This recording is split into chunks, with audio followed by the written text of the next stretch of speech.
Light असली तरी त्याचे टायमिंग अशी इतकी ही विचित्र असते की शेतकऱ्यांना रात्रीची लाईट दिली जाते आणि रात्री त्यांना पाणी द्यावं लागतं.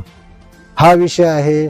पाणी पुरवठ्याचा विषय आहे. पाणी पुरवठ्याच्या योजना केल्या जातात, मोठ्या मोठ्या योजना राबवल्या जातात, परंतु तो कार्यान्वित होतात, परंतु तो पुन्हा टिकत नाहीत. अशी अवस्था प्रत्येक क्षेत्रात आहे, ग्रामीण भागात आहे. रस्ते घ्या, खेड्यातले रस्ते घ्या, कचऱ्याचा विषय घ्या आणि स्वच्छतागृहाचा विषय घ्या, सार्वजनिक शौचालय असो, हे अशा खूप काही समस्या आहेत.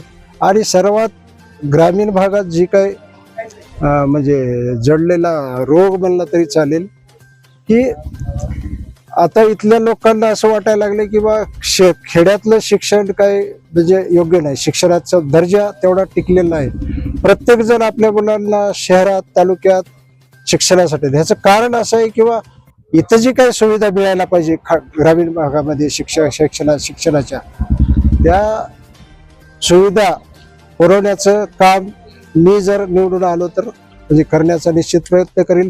रस्ते असोत, पाणी पुरवठा असोत, स्वच्छतेचा विषय असो.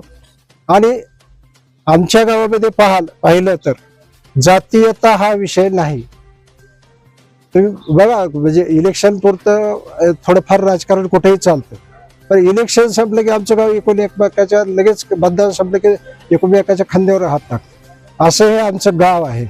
आणि हाच आदर्श मी माझ्या पूर्ण जिल्हा परिषद सर्कलमध्ये राबवण्याचा निश्चित प्रयत्न करीन.